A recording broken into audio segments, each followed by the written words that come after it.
Tujuan KP2 simbiosis, mengidentifikasi simbiosis mutualisme, mengidentifikasi simbiosis komensalisme, mengidentifikasi simbiosis parasitisme di lingkungan sekitar.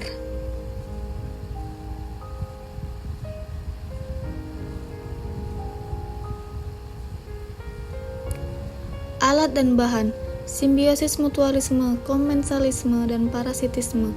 Alat dan bahannya sama, yaitu sebagai berikut. 1. Alat-alat tulis. 2. Lembar pengamatan. 3. Lingkungan sekitar.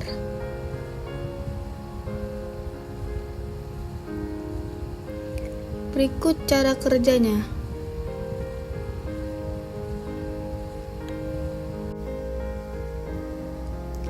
Simbiosis pada makhluk hidup.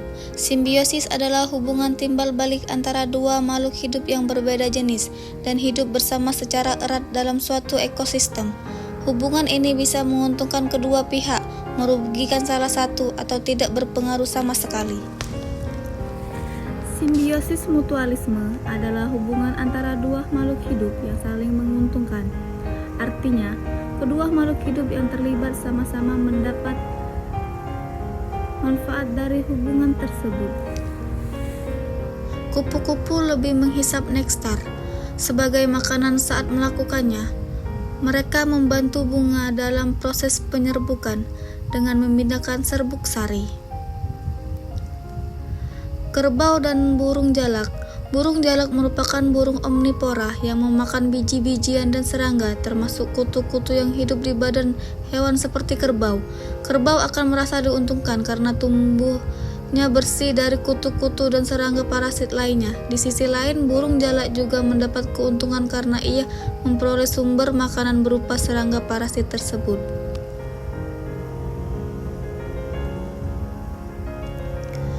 Kutu daun biasa menghisap daun yang menghasilkan madu sebagai produk sampingan makanan mereka. Daun bisa memberikan akses kepada semut untuk madu mereka, sementara semua bisa melindungi kutu daun dari proyektor dan membantu berpindah ke tempat yang lebih aman. Selain itu, ada jenis kutu daun yang memakan larva semut sebagai sumber nutrisi tambahan sehingga mereka saling menguntungkan.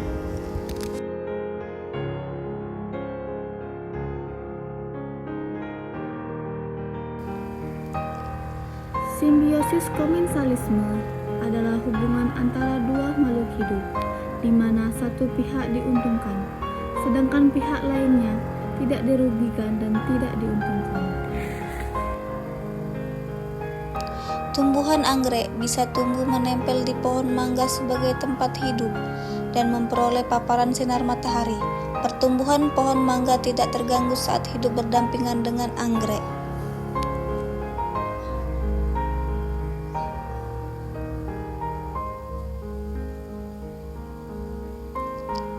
Bunga raplesia dan akar pohon.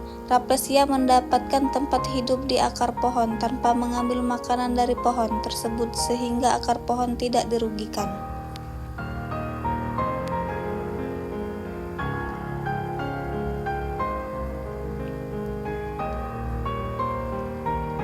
Ikan remora dan ikan hiu. Ikan remora yang memiliki perekat diri selalu mengikuti ikan hiu pergi. Akibatnya ikan-ikan remora aman dari gangguan para ikan besar atau pemangsa.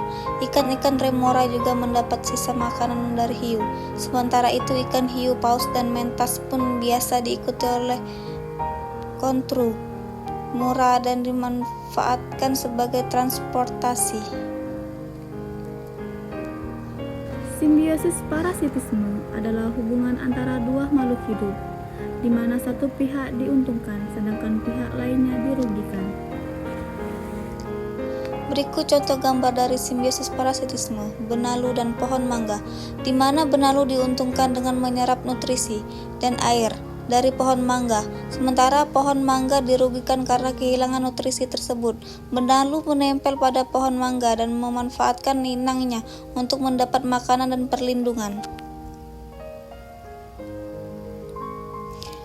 Karena kutu diuntungkan dengan dapat menghisap darah kucing, sehingga tubuhnya terasa gatal. Kutu yang berada di tubuh kucing akan mendapat tempat tinggal dan makanan. Dalam hal ini yakni kutu diuntungkan dan kucing dirugikan.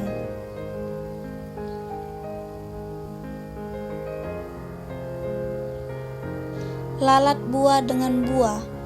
Lalat buah merupakan jenis lalat yang sering mengerumuni buah-buahan. Hubungan antara lalat dan buah-buahan termasuk simbiosis parasitisme.